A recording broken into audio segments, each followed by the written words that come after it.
Kejadian mengerikan, hantu ini ingin menghabisi seluruh keluarganya. Udah selesai diberes, ada tahlilan di Kuningan sampai 3 hari. Nah itu di hari ketiga, nenek aku tuh sendiri di dalam, di ruang tamu. Nah, merinding nih. Terus nenek aku lagi diem, tiba-tiba ngeliat sosok papa itu melipir, kayak jalannya tuh gini kak, kayak gini tapi dikit-dikit gitu loh, kayak set gitu. Dia sih nggak ngeliat napak atau enggaknya, cuman yang ngeliat wujudnya ya papa aku gitu, almarhum papa. Saya nggak mau diikat, kata setan. Semalam 3 hari ini saya udah diikat di sini, saya nggak betah. Tapi saya harus orang yang di rumah ini juga semuanya. Dia ngomong gitu. Halo Sobat Buntu, Assalamualaikum. Balik lagi dengan saya, CEO Jalan Buntu.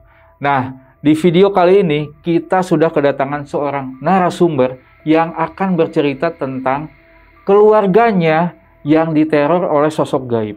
Dan langsung aja kita gas kenal. Halo Mbak. Halo. Kenalan dulu, namanya siapa? Namanya Kina. Kina? Ya. Dipanggilnya? Kina. Kina, oke. Saya pikir dipanggilnya Kiki.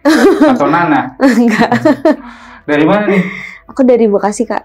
Bekasi? Iya. Berarti kesini sekitar 1 jam lebih ya? Iya, 1 jam setengahan lah. Naik apa?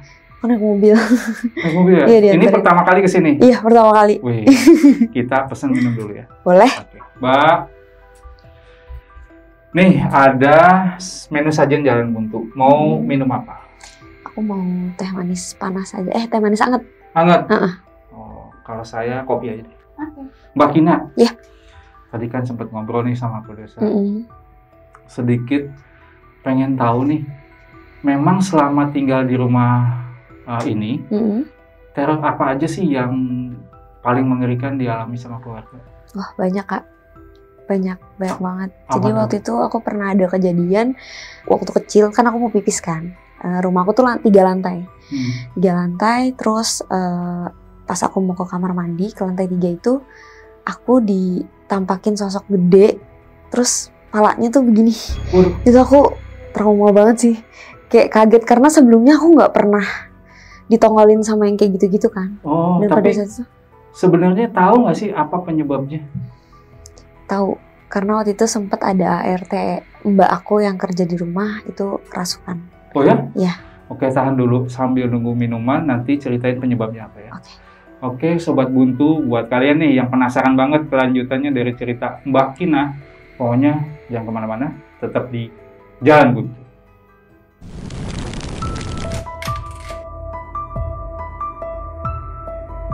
Selamat datang di channel Jalan Buntu yang akan menemani malam kalian.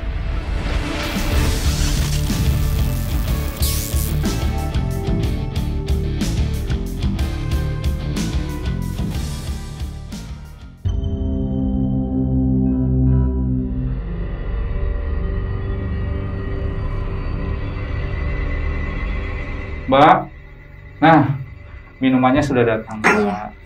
Silahkan langsung dicobain. Makasih Mbak. Makasih ya Mbak. Aku minum ya Kak. Silakan. Mbak Kina. Iya. Langsung aja ya. Boleh. Saya orangnya to the point sih. Iya. Pengen tahu nih. Awal mula ceritanya tuh di rumah ini seperti apa sih? Ya Kak, jadi waktu itu kejadiannya di 2011. Jadi aku tuh di rumah tinggal berempat. Aku, mamaku, papaku, sama mbak ART di rumah. Nah, rumahku tuh 3 lantai Kak. Lantai pertama itu ruang tamu sama ada garasi. Lantai kedua itu ruang kamar. Kamar mamaku sama kamar aku sama mbak. Lantai 3 itu tempat cuci. Jadi kalau misalnya nyuci jemur tuh di lantai 3. Gitu. Nah, papaku nih kerja kontraktor, mamaku guru.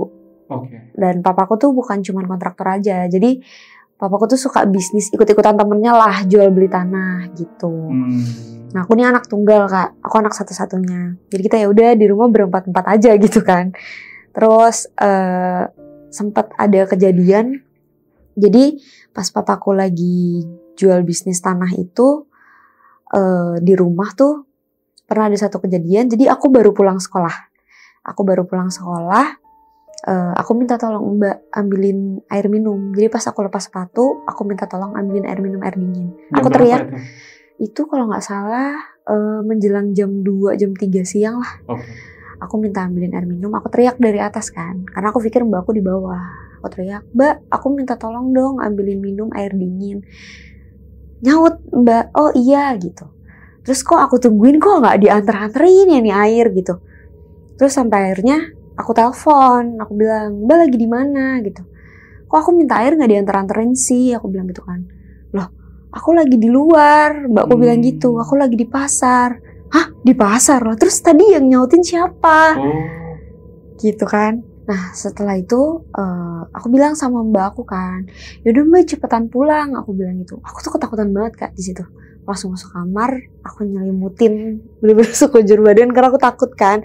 Terus nggak lama dari situ, sejam kemudian mbakku datang. Terus mbakku nanya kenapa? Iya, aku minta air, ada yang nyautin. Tapi kan mbak di luar, aku bilang gitu. Ternyata mbak di pasar, aku bilang gitu. Terus kata mbak, ya udahlah, mungkin itu suara dari luar atau apa. Udah nggak usah dipikirin gitu. Intinya aku ditenangin lah gitu. Nah, pas malamnya itu aku bilang sama mama kan, karena kejadian siang itu aku takut banget. Aku bilang sama mama, kayak mah malam ini aku tidur sama mama ya, aku bilang gitu. Terus mama kayak bertanya-tanya, tumben nih anak gitu kan. Kenapa kok tumben tidur sama mama? Gak apa-apa, pengen tidur sama mama aja. Ya udah akhirnya aku tidur lah bertiga gitu.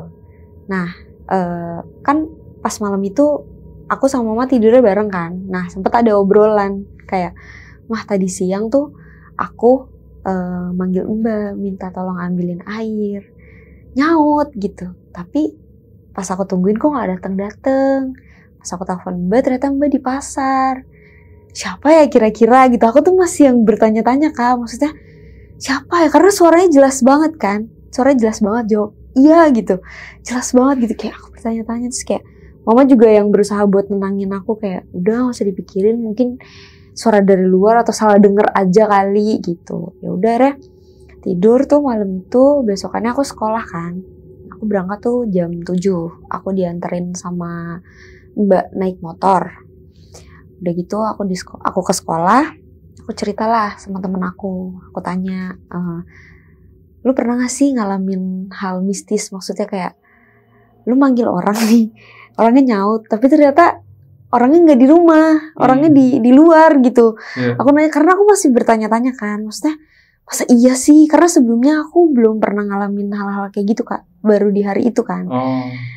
Aku tanya sama temen aku kayak, udah itu perasaan kamu doang kali gitu. Enggak, bukan apa-apa gitu. Kayak teman-teman aku pun kayak nenangin, kayak mungkin biar akunya juga nggak kepikiran kan. Udah setelah itu ya aku sekolah seperti biasa. Terus aku pulang sekolah tuh jam 12-an, setengah 1 lah. Iya, aku pulang dijemput sama mbak. Ya udah pulang ke rumah, biasa makan gitu segala macam, kayak nonton TV segala macam. Terus mama kan kalau kerja kan pulang tuh jam 3 ya, jam 3 sore gitu. Ya mama pulang, terus papa tuh pulang biasanya kalau kerja tuh sekitar jam 5 itu paling cepat. Paling malamnya itu kadang jam 11 malam, jam 12 malam. Cuman pada hari itu papa lagi pulang cepat. Itu kalau nggak salah hampir mau maghrib baru pulang. Nah setelah itu aku ya biasa ngobrol. Nah aku inget banget abis maghrib itu kita lagi di ruang TV, kita lagi nonton TV di bawah, lagi nonton TV. Aku cerita sama papa kan kejadian kemarin yang siang itu. Aku cerita kemarin tuh aku manggil mbak nyaut tapi ternyata mbak di luar gitu. Nah pas lagi cerita-cerita gitu tiba-tiba ada suara ledakan Kak, kencang banget. Dar. Di mana? Aku nggak tahu sumbernya di mana. Makanya pas ledakan itu kencang banget, kita kaget kan? Karena itu kencang, bener-bener kencang Kak. Kalau dibilang gas meledak tuh kayaknya bukan deh, karena kencang banget. Nah kita tuh nyari sumbernya dari mana nih? Papa ngecek ke dapur, ternyata gas nggak kenapa-napa. Terus mama ngecek ke atas ke kamar, ternyata juga nggak ada apa-apa. Terus aku sama mbak tuh ngecek ke lantai 3 berdua, nggak ada apa-apa juga. Terus sampai papa tuh ngecek keluar, itu tuh juga nggak ada apa-apa. Terus kita bertanya-tanya kayak ledakan apa ya gitu, ini tuh ledakan apa? Terus kayak udah serumah panik. Terus papa di situ berusaha buat tenangin kayak, udah nggak usah panik, mungkin apa kali orang main petasan atau apa gitu. Tapi kalau dipikir-pikir kalau petasan kayaknya bukan, karena kenceng banget kan Kak. Nah setelah kejadian ledakan itu sekitar jam 10, jam 11 malam lah gitu kan. Udah tuh pada mau tidur. Aku minta sama mama sama papa buat tidur bareng. Aku bilang, "Papa, aku tidur bareng ya, aku takut gitu. Aku takut ada kejadian apa-apa atau emang ternyata si hantu itu yang ngegangguin apa gimana gitu." Akhirnya ya papa mamaku mengiyakan untuk tidur bareng. Nah, papa mamaku tuh udah tidur duluan Kak. Udah tidur duluan, tapi aku gak bisa tidur. Duh, ini ada apa ya? Kayak bertanya-tanya juga. Pokoknya aku takut banget malam itu, bener-bener takut banget. Sampai jam 3 pagi. Jam 3 pagi tuh aku kebelet pipis. Nah, toilet di kamar mandi mamaku tuh rusak kan. Jadi kayak flashnya tuh gak bisa pencet. Gak bisa pencet. Terus akhirnya aku niatnya mau pipis di bawah, karena kan ada 2 toilet lagi nih. Aku mau pipis di bawah, tapi lampu bawah tuh dimatiin kan. Emang kalau di rumah aku tuh kalau udah malam lampu ruang tamu tuh selalu dimatiin. Aku mau pipis di bawah, aku takut. Jadi ya mau nggak mau aku ke lantai 3 yang tempat cuci itu kan. Ada kamar mandi di atas. Akhirnya aku memberanikan diri buat udahlah aku ke lantai 3 pipis gitu.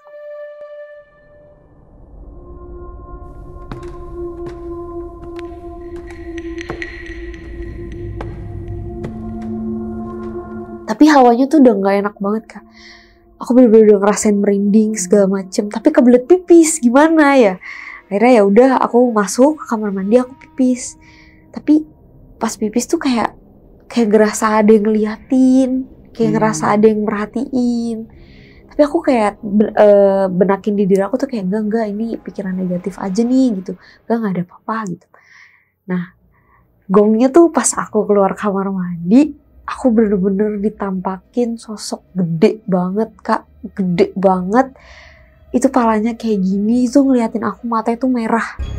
Matanya merah, kok gede banget sosoknya kayak. Aku shock kan. Aku nggak langsung ngibrit ke bawah, aku diem dulu. Aku ngeliatin kayak, ini apa gitu. Terus lama-lama sosoknya kan hilang gitu ya. Hilang. Baru aku ngibrit ke bawah, aku teriak-teriak, aku manggilin mamaku, papaku gitu kan. Gedor-gedor pintu, padahal pintu gak dikunci karena aku panik. Jadi kayak aku gedor-gedor pintu, papa gitu, buka, di atas ada setan, aku bilang gitu kan, di atas ada setan. Terus kayak mamaku, papaku kayak kenapa gini gitu. Enggak, itu di atas ada setan, aku ditampakin sosok gede banget gitu. Nah, tapi yang aku bingung respon papaku tuh kayak kaget, tapi dia kayak nyembunyiin sesuatu gitu Kak. Kayak nyembunyiin sesuatu gitu, cuman nggak diceritain. Terus akhirnya mamaku panik kayak kenapa? Iya, di atas aku ngeliat sosok gede. Aku bilang itu matanya merah. Itu aku habis pipis di atas. Kamu kenapa nggak pipis di bawah? Aku takut. Di bawah kan lampunya dimatiin. Aku bilang gitu. Terus mamaku juga bertanya-tanya kenapa ya? Maksudnya nyambung ke cerita yang aku manggil Mbak Ade nyaut. Terus pas malam nonton TV tiba-tiba ada ledakan, terus tiba-tiba aku ngelihat sosok itu, dan sosok itu tuh masih kebayang Kak sampai sekarang. Itu serem banget. Terus kayak bertanya-tanya kenapa ya? Apa maksudnya ada yang jahil atau apa gitu. Cuman mamaku berusaha buat kayak udahlah nggak usah diiniin. Maksudnya tuh kamu lagi capek doang gitu, ngomong ke aku kan. Tuh kamu lagi capek doang kali, udah nggak usah dipikirin gitu. Udah setelah itu kita tidur bareng-bareng. Paginya seperti biasa aku sekolah berangkat jam 7 pagi, mama pun kerja berangkat, papa tuh berangkat sekitar jam 9 pagi.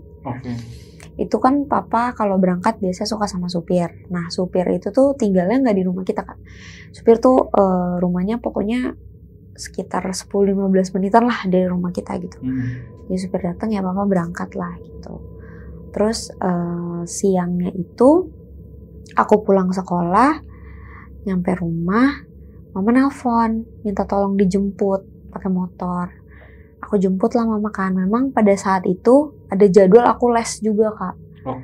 Ada jadwal aku les, jadi aku jemput mama sekalian berangkat. Nah Mama tuh nelfon papa nanya, "Pa, hari ini pulang cepat atau pulang malam?" Terus papaku bilang, "Kayaknya papa pulang cepat. Tapi ini papa lagi di rumah temen lagi meeting gitu." Lagi meeting, oh oke. Ya udah, terus aku pulang nganterin mama, lanjut les, aku les segala macem. Terus aku pulang les tuh sekitar jam 4 atau jam 5 sore lah. Oke. Pulang jam 4 atau jam 5 sore. Nyampe rumah. Terus papa minta tolong sama aku. Papa posisinya tuh lagi tiduran kayak di rumah aku kan balkon nih. Ada balkon. Jadi kan lantai 2 kamar depannya balkon. Nah di balkon itu ada ruang santai juga. Papa lagi rebah-rebahan lah di situ. Lagi rebah-rebahan. Terus minta tolong sama aku untuk bikinin kopi. Minta tolong ke Mbak. Akhirnya aku nyampein lah ke Mbak kan. "Mbak, papa minta kopi." Dibikinin lah. Terus udah tuh dibikinin. Aku main nih sama temen-temen aku. Jadi pas habis bilang itu, aku main sama temen-temen aku kan. Aku main. Tiba-tiba mama turun. Mama turun dengan keadaan muka panik. Mukanya panik banget. Aku tanya, "Mah kenapa?" Itu papa tiba-tiba kayak kecekek lehernya. Tiba-tiba kayak kecekek lehernya. "Aku bisa," aku bilang. "Ya nggak tahu, kamu panggilin supir, minta tolong panggilin supir."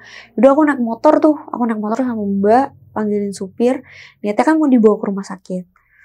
Udah kita naik ke atas, kita ngeliat emang kondisi papa tuh lagi muntah-muntah Kak. Wah iya muntah-muntah.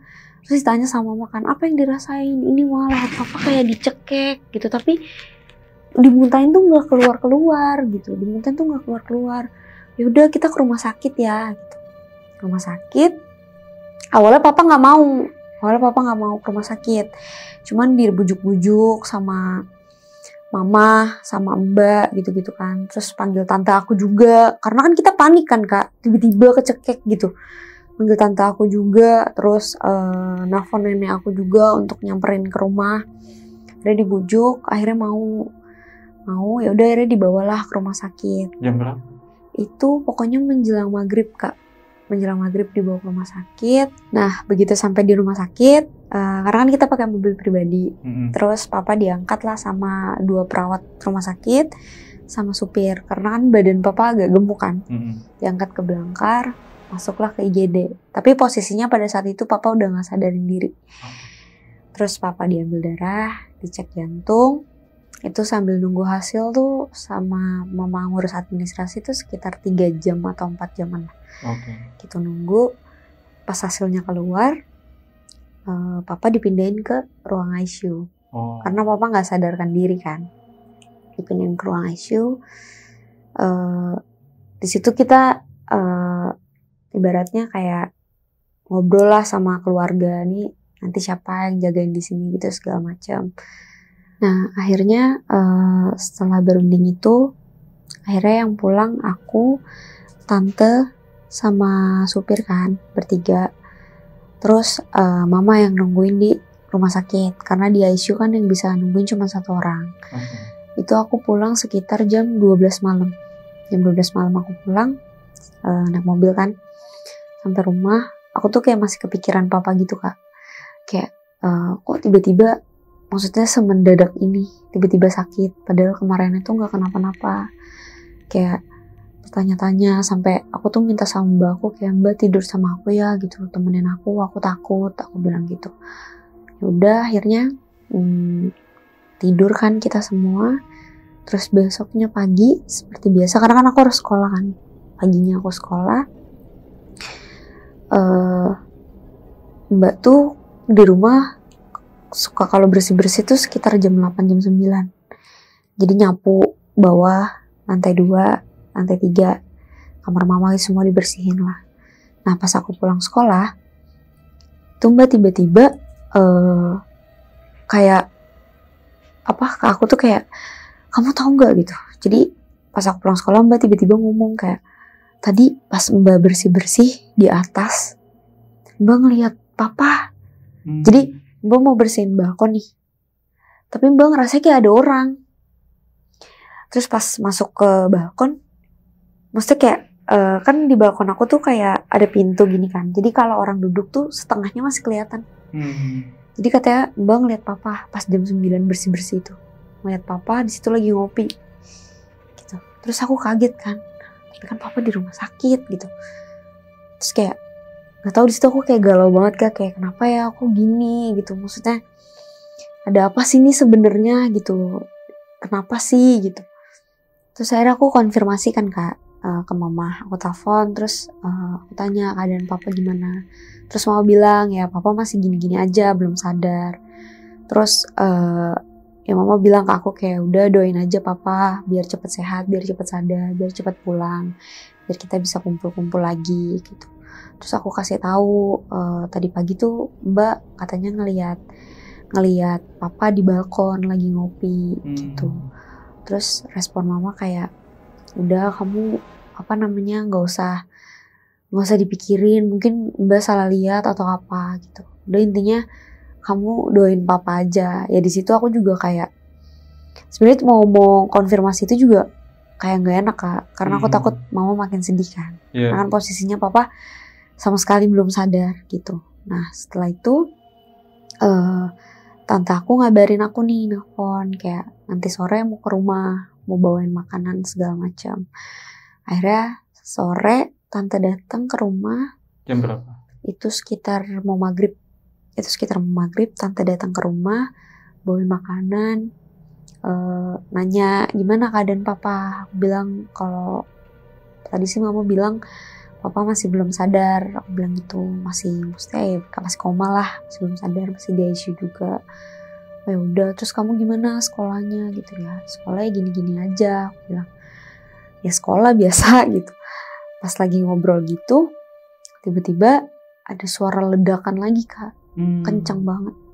Suara ledakan lagi, kencang banget. Kita kan di rumah bertiga ya, aku, tantaku sama Mbak kan. Itu kita panik banget Kak, karena kita cewek semua kan. Terus karena kita panik, seperti yang kejadian waktu kemarin itu, kita cari sumbernya dari mana. Nyatanya nggak ketemu. Terus mbak aku cerita lah sama tante aku kan, ini kemarin juga sempet nih ada ledakan kayak gini, pas dicari juga nggak ketemu.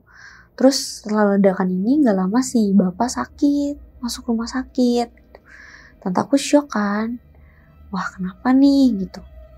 Nah akhirnya tante aku tuh langsung nelfon mama, langsung konfirmasi bahwasannya ada ledakan kenceng banget di rumah. Terus ngasih tahu juga kalau mbak cerita itu kan. Terus tante aku nyaranin kayak kan tante aku manggil mama aku tuh Cece ya, kan kita orang Sunda kan. Oh, oke. Cek, ini tadi ada ledakan kencang banget. Kata si Mbak, kemarin ada ledakan gini juga gitu. Kan tante aku manggil papaku A kan. Terus si A langsung masuk rumah sakit gitu.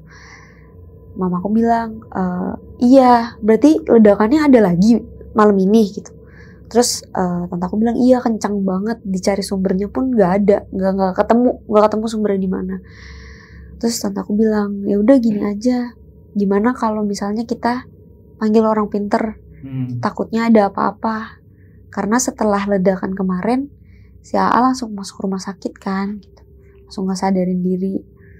Akhirnya setelah kejadian telepon dan kejadian ledakan itu, tidurlah kan kita. Aku tidur sama tante aku, mbak aku sendiri tidur.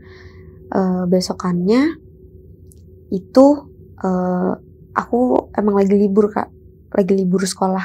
Itu hari Sabtu apa Minggu ya, aku lupa. Pokoknya aku libur. Terus aku ke rumah sakit sama tante aku, diantar sama supir kan ke rumah sakit. Ya tante aku ngobrol mau make sure lagi obrolan semalam kayak gimana kalau kita panggil orang pintar, kita takutnya ini ada apa-apa gitu. Ya udah kata mamaku, emang ada maksudnya kenalannya atau apa? Ada. Akhirnya tante aku nelfon temennya kan untuk panggil orang pintar itu. Ya udah terus dipanggilnya Aki sih, panggil Aki. Terus orang pintar itu disuruh ke rumah. Aku sama tante aku pulang kan dari rumah sakit yang habis mau make sure ke mamaku itu, pulang ke rumah. di telepon si Akinya, akhirnya si Akinya datang. Jam berapa? Itu sekitar habis Isya kayaknya. Habis Isya. Datang. Nah, kan rumah aku tuh kalau jendelanya tuh kalau dari dalam itu bisa kelihatan keluar, tapi dari luar tuh nggak bisa kelihatan ke dalam. Gitu. Nah, dilihat tuh kok si Aki pas nyampe depan rumah nggak langsung masuk, kayak ngeliatin gitu ke atas, kanan, ke kiri, kayak yang bener-bener merhatiin kayak ada apa nih gitu. Baru setelah itu ngetok, Assalamualaikum, bukain pintu lah sama tante aku. Dia bukain pintu, tawarin mau minum dulu nggak Aki gitu. Kata Aki nggak usah, ini langsung saya lihat aja ya gitu. Si Aki ke dapur, terus ngejelasin, katanya ini mah ada sosok anak kecil nih 2 orang, kata gitu. Tapi enggak kok, ini mah nggak ganggu, katanya gitu. Terus ngecek lagi ke kamar mandi yang di bawah, katanya oh ini mah ada sosok perempuan, bilang gitu. Tapi ini juga nggak ganggu, ngejagain gitu. Terus bilang lagi di depan juga ada sosok kayak cowok bapak-bapak, cuman itu mah ngejagain, nggak kenapa-napa kok gitu. Nah pas ke lantai 2, kan lantai 2 sama lantai 3 tuh jaraknya nggak jauh ya kan.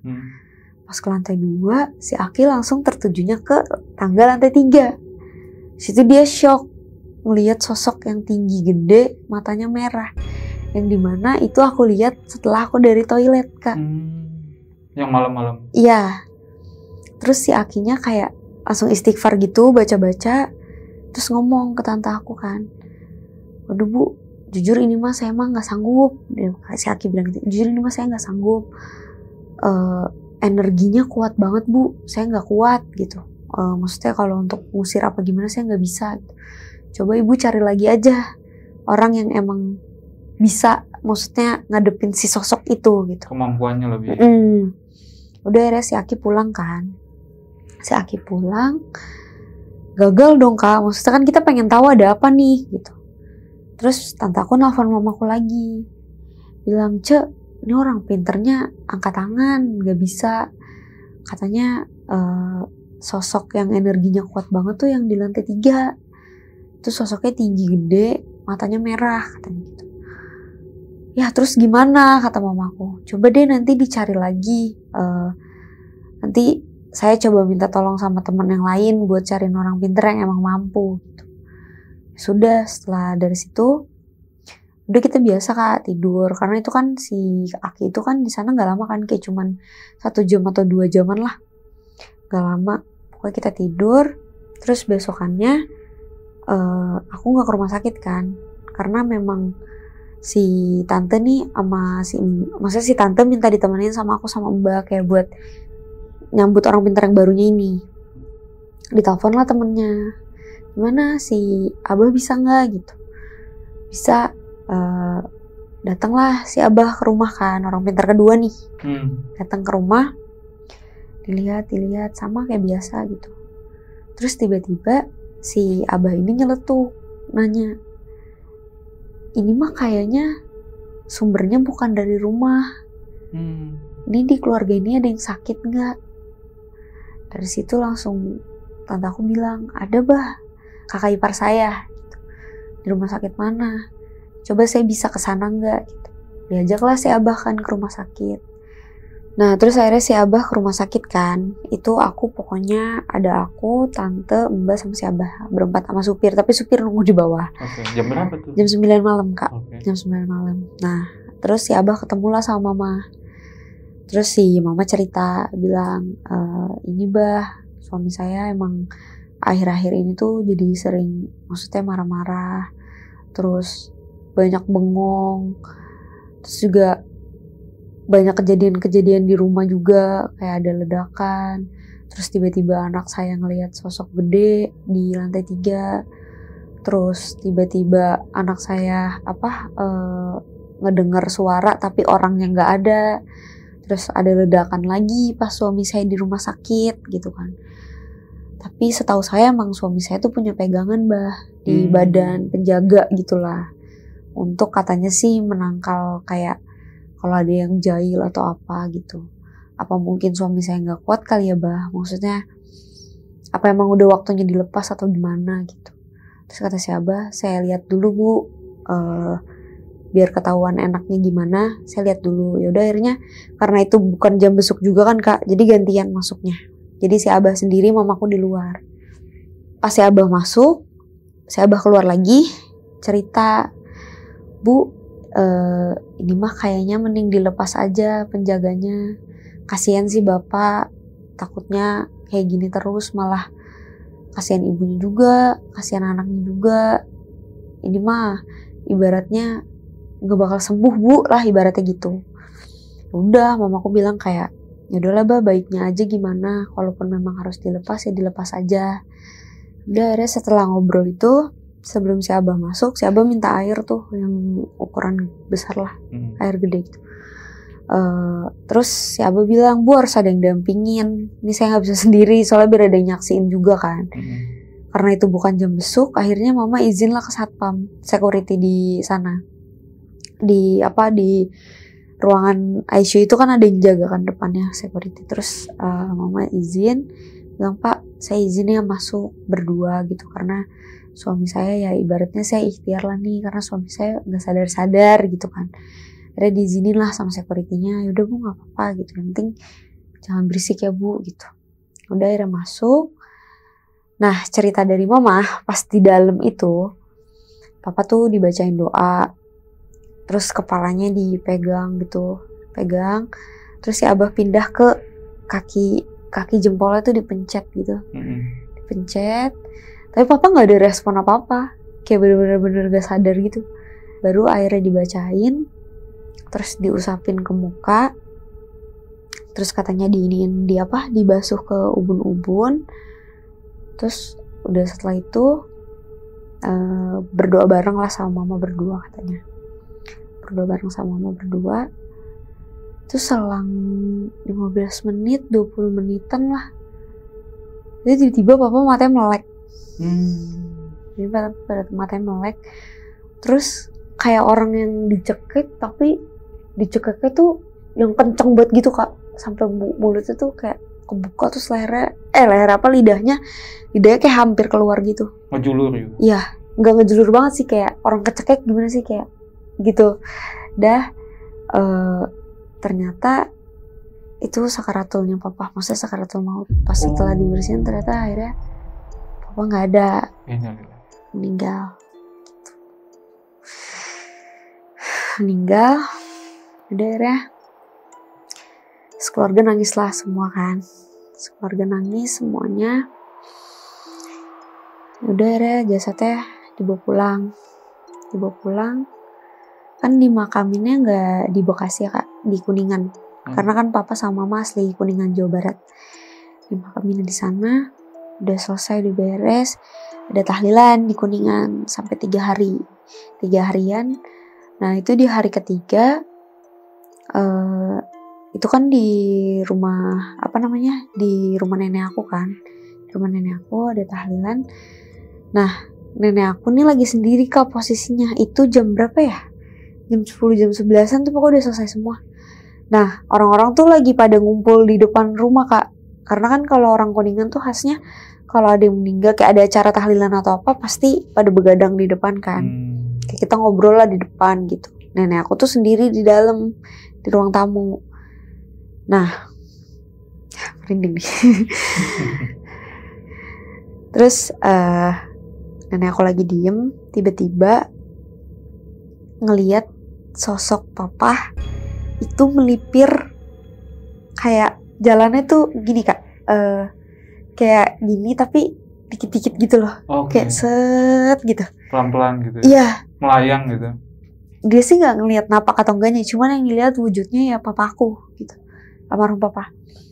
Set melipir gitu, terus nenek aku teriak karena syok kan, maksudnya orang udah meninggal, syok, teriak-teriak astagfirullahaladzim gitu, sampai ngomong kayak, kan nama papaku Saptari ya, Saptari jangan ganggu, udah tenang gini. Pokoknya nenek aku teriak-teriak histeris, itu sampai stres Kak nenek aku, karena bener-bener diwujudin gitu.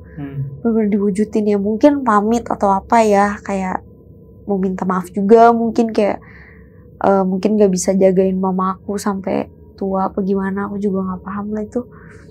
Teriak-teriak segala macem. Udahlah, ditenangin kan akhirnya. Tenangin. Nah setelah 3 harian itu mamaku kan harus kerja lagi kan Kak. Karena udah izin berapa hari tuh dari papa masuk rumah sakit kan. Akhirnya kita ke Jakarta, aku, mamaku, tanteku, suaminya tanteku, pokoknya semua keluarga yang di Jakarta tuh pulang. Pulang ke Jakarta, ya akhirnya kita melakukan aktivitas kayak biasa. Mamaku kerja, aku sekolah. Cuman yang bedanya itu biasanya kan kita tidur di lantai 2. Ini nggak tahu kenapa mamaku tuh ngerasa kalau tidur di lantai atas tuh takut Kak. Kayak hawanya tuh beda gitu. Yeah. Kalau bahasa Sundanya mah kayak keeng gitu, kayak beda aja, nggak berani lah gitu. Karena kita tidur di bawah kan semua tuh ngampar di gelar kasur. Nah saat mau hari ke-7 deh kalau nggak salah, itu mau hari ke-7 itu tuh mbak aku kemasukan. Awalnya tuh gini Kak, kan mamaku kerja, aku sekolah. Mbakku kan kalau pagi kan bersih-bersih kan ke atas gitu segala macam. Nah sama kayak yang pas papa di ruang ICU, ngelihat papa di balkon lagi. Ngeliat papa di balkon lagi, terus tiba-tiba dia pingsan aja. Pingsan itu 4 jam gak sadar-sadar Kak. Itu sekitar jam 9, jam 10 pagian lah. Itu 4 jam gak sadar-sadar. Terus sama tante aku ditelepon kan mamaku. Dibilang, "Ce, ini si..." Namanya kan Fitri. "Ce, ini si Fitri pingsan gak sadar-sadar udah 2 jam gitu. Udah 2 jam gak sadar-sadar." Akhirnya mamaku pulanglah ke rumah. Terus semua udah dicubitin, wah pokoknya pada biru gak sadar-sadar. Udah masuk jam ke-3, bener-bener gak sadar. Akhirnya dibawalah ke klinik. Dibawa ke klinik, dicek bola matanya, masih aman, maksudnya ya ini cuma pingsan doang gitu. Ternyata gak kenapa-napa. Terus tiba-tiba dia sadar. Minta kopi. Karena sebelum kejadian yang papa kecek kayak gini minta kopi kan. Minta kopi, dikasihlah kopi. Mamaku nanya, "Kenapa Fit gitu? Kok gak sadar-sadar pingsan?" Ceritalah katanya, yaitu ngelihat si bapak di balkon gitu. Diajak ngobrol, terus ditanya diajak ngobrol apa. Belum sempat cerita dia pingsan lagi. Ya udah akhirnya dibawa pulang, terus tante aku nyaranin lagi, "Ce, udah Ce, panggil orang pinter lagi aja gitu. Ini kok maksudnya si AA udah gak ada, kok gangguannya makin ada lagi ya gitu." Akhirnya dipanggil orang pinter lagi, cewek datanglah ke rumah, dicek dapur segala macam. "Bu, saya boleh ngecek ke atas nggak?" Tiba-tiba aja orang pintar yang ngomong gitu, "Saya boleh ngecek ke atas nggak?" Naiklah ke atas kan, naik ke atas. "Wah Bu, ini mah si bapak meninggalnya nggak wajar ya kayaknya." Tiba-tiba ngomong gitu. "Emang kenapa Bu?" Terus ibu-ibunya yang orang pintar itu kayak cuman diem doang. "Tuh, si bapak lagi tidur di kasur." Si bapak lagi tidur di kasur tapi badannya biru semua. Terus mamaku kaget kan. Pantesan kok kita tidur di atas tuh gak nyaman Kak. Bawaannya tuh gelisah gitu. Terus si ibu-ibu ini nyaranin, "Bu, mending manggil yang ngaji, suruh ngaji di balkon." Akhirnya disuruh panggil orang ngaji lah di balkon. Nah, terus orang pintar ini bilang, "Bu, ini nanti 3 hari ke depan saya datang lagi ya. Tapi saya titip, kamar ini jangan dipakai dulu. Apalagi kamar mandinya. Kamar mandi mamaku. Apalagi kamar mandinya jangan dipakai dulu." Gitu. Jangan dipakai dulu. Oke, udah ditutup. Ngaji kita tidur di bawah kan. Terus setelah itu 3 hari kemudian datang lagi orang pintarnya. Datang lagi, naik ke atas. Terus, "Bu, gelar sejadah ya." Gelar tuh mamaku sejadah. Pintu kamar mandinya dibuka. "Bu, ini saya mau ada mediasi nih. Ibu jangan kaget ya nanti." Gituin. "Oh iya Bu." Gitu. Itu rame tuh ngumpul, ada aku, ada tante aku, ada mbak gitu, kumpul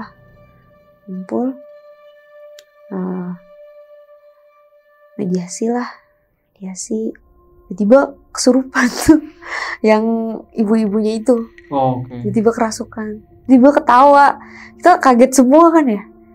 Terus mamaku memberanikan diri untuk nanya, kamu siapa?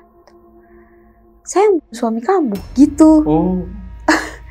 Setannya ngomong gitu, saya suami kamu. Loh, kamu kenapa suami saya? Kata mamaku gitu kan. Sebenarnya ya nggak apa-apa sih, saya benci aja sama suami kamu gitu-gitu. Jadi gimana sih kan, namanya jin diajak komunikasi kadang kan ada nyambung ada enggak ya gitu. Ngomongnya tuh ngelantur lah ibaratnya. Ya kenapa kamu suami saya? Nggak apa-apa, saya benci aja sama suami kamu. Saya pengen suami kamu mati. Ya kenapa, ini kamu dari mana? Dari siapa? Emang kamu pengen tahu banget aku dikirim sama siapa? Gitu-gitu. Jadi kayak kitanya jadi kesel gitu. Interaksinya jadi kesel juga kan. Terus diancem. Kamu kalau misalnya nggak mau keluar dari rumah ini, nanti saya ikat loh ya, gitu. Saya nggak mau diikat, kata setan. Semalam 3 hari ini saya udah diikat di sini, saya nggak betah.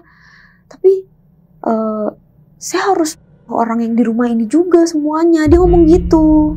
Saya harus semuanya yang di rumah ini. Lah, kenapa kamu kayak gitu? Ya nggak bisa lah. Emang kamu pikir kita takut sama kamu gitu? Sama mamaku kan. Kita nggak takut sama kamu. Kamu pakai ayat Al-Quran aja kamu udah kepanasan kan, gitu-gitu. Terus akhirnya negosiasi, maulah tuh jin itu keluar katanya kan. Mau jin itu keluar. Terus tapi di ending itu dia ketawa-tawa dulu. Kayak kita serba tuh yang merinding semuanya gitu. Tahu bener-bener kayak kuntilanak kak. Terus udah tuh akhirnya keluar dan si orang pintar ini muntah darah. Orang pintar ini muntah darah.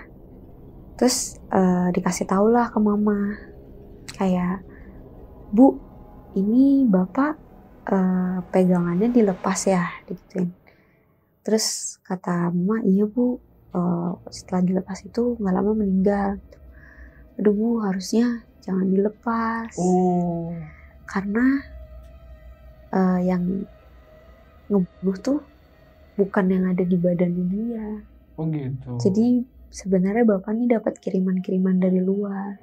Barulah mamaku cerita, ya Bu, jadi saya sempat dengar suara ledakan 2 kali. Itu yang pertama suami saya masih sehat. Yang kedua itu suami saya udah lagi di rumah sakit. Terus anak saya juga ngelihat sosok hitam gede, matanya merah. Terus anak saya pas pulang sekolah juga neriakin mbaknya, ada yang nyautin tapi mbaknya lagi di pasar gitu. Iya Bu, ini tuh sebenarnya ledakan-ledakan ini tuh jadi penjaga si bapak sama jin kiriman ini itu adu energi. Iya, makanya ada suara ledakan itu. Wah, kita di situ shock semua kak. Kayak mama mungkin ada rasa penyesalan kayak, aduh kenapa harus dilepas ya penjaganya gitu. Sudah dari situ orang pintarnya bilang, udah Bu, ini untuk jaga-jaga aja. Saya kasih ibu kayak bambu kuning gitu, taruh ya Bu di atas ventilasi ya kalau itu. Plafon? Bukan ventilasi, yang kan pintu suka kusennya ada atasnya tuh. Oh iya, oke. Ya, suruh taruh situ. Terus ditaburin garam apa segala macam, air. Udah Bu, ikhlasin aja, mungkin ini udah jalannya. Tapi yang pasti si bapak nggak ada, bukan karena dia ada pegangan di badannya, tapi memang ada kiriman dari luar. Kayak gitu kak. Saya pengen tahu nih, sebenarnya tahu nggak sih kirimannya tuh dari mana atau dari siapa gitu? Kalau kata orang pinternya sih dari orang terdekat, teman-teman partner kerjanya papa. Tapi karena mungkin banyak kali ya kak, maksudnya setelah dilepas itu, jadi pas dilepas itu jadi nggak kedetek nih siapa-siapanya. Mungkin yang masuk interaksi sama mama mungkin itu kiriman yang keberapa. Cuma kan kita nggak tahu yang bikin papa sampai meninggal tuh kirimannya dari mana. Jadi kalau ditanya siapa-siapanya ya orang pintarnya bilang orang terdekat, tapi nggak tahu siapa karena udah terlalu banyak kak. Tapi papa itu sewaktu masih sehat nih, pernah nggak ada cerita ke mama atau ke mbaknya punya musuh siapa atau ada yang nggak suka gitu? Kalau cerita sih ke mama ya, bilangnya sih waktu itu sempat ikut-ikutan temennya kayak bisnis jual beli tanah. Terus di proyek juga ada beberapa temennya yang iri sama dia. Maksudnya ngelihat papa mungkin proyeknya sukses atau apa gitu. Jadi ya mungkin temen-temennya atau apa yang iri sama dia. Cuman aku sih nggak mau suzon ya. Kita sih wallahu alam aja gitu. Aku juga awalnya nggak percaya santet itu ada, tapi ternyata aku yang ngalamin sendiri gitu. Papa aku langsung yang kena gitu ibaratnya gitu sih Kak. Oke. Nah sewaktu meninggal nih, banyak gak teman-teman papa yang datang? Terus ada nggak yang cerita?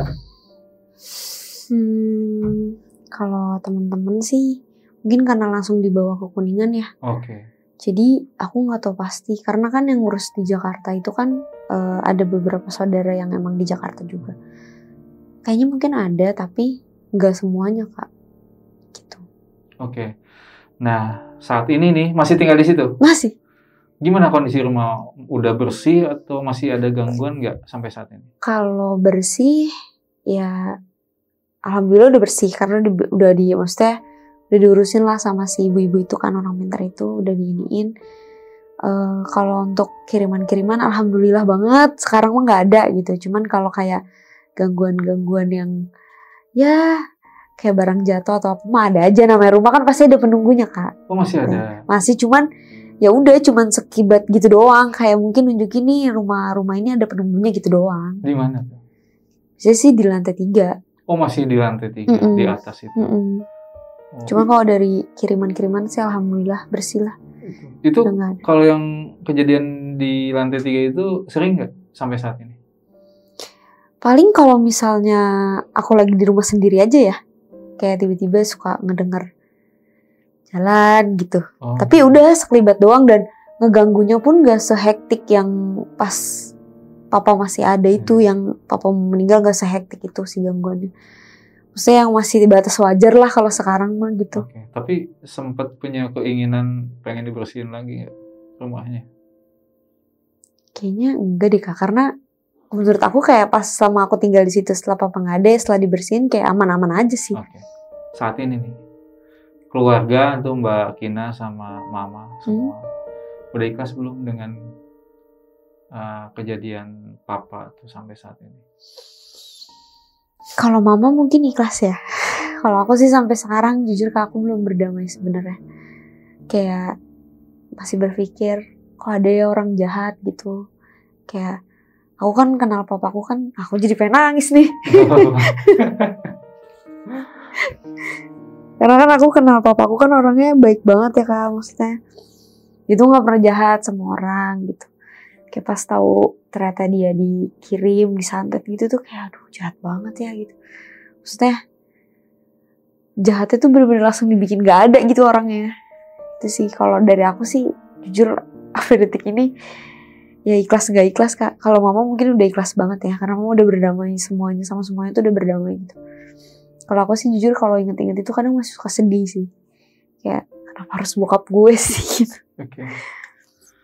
Tapi tahu nggak sih dulu papa itu punya pegangan dari mana? Papa tuh punya pegangan, kalau kata Mama sih cerita dari Mama ya, dia ngisi di daerah Tasik Kak. Tasik. Cuman itu memang buat penjaga karena kan kontraktor ya. Kita kan ya itu balik lagi kita nggak ada yang tahu orang jahat kayak gimana kan. Ada yang jahat tusuk misalnya kayak langsung, ada yang emang mainnya secara halus santet kayak gini kan, kita nggak tahu. Jadi emang ngisi penjaga tuh tujuannya buat biar nggak dapet kiriman-kiriman kayak gini gitu. Nah Sobat Buntu, semua yang terjadi pada keluarganya Mbak Kinan mungkin sudah jalannya Tuhan atau sudah takdirnya, dan kita nih sebagai manusia lebih baik, lebih meningkatkan lagi ibadahnya supaya bisa terhindar dari hal-hal negatif atau yang tidak diinginkan seperti ya santet atau dan lain sebagainya. Semoga. Mbak Kinan, makasih banget nih. Sama-sama Mas. Sudah cerita pengalaman mistis keluarganya. Dan saya pribadi dan sama tim ngucapin berduka cita ya. Walaupun sudah lama, tapi semoga Mbak Kinan dan Mama sekeluarga bisa lebih kuat dan bisa lebih ikhlas lagi ke depannya. Ya. Sukses. Sekarang kegiatannya apa nih? Konten-konten aja sih Kak. Oh, kontennya apa? Di mana? Silahkan. Di TikTok, di Instagram. Namanya? Kalau TikTok Autari, kalau Instagram Kina. Kina? Iya. Oke. Nah, buat Sobat Buntu yang penasaran dengan akunnya Mbak Kina, silahkan langsung di-spill aja. Makasih banget. Ya. Salam buat semuanya. Ya. Oke Sobat Buntu, jadi itulah pengalaman mistis dari Mbak Kina dan keluarga. Pokoknya buat kalian, tetap nih jangan lupa tonton terus video-videonya Jalan Buntu.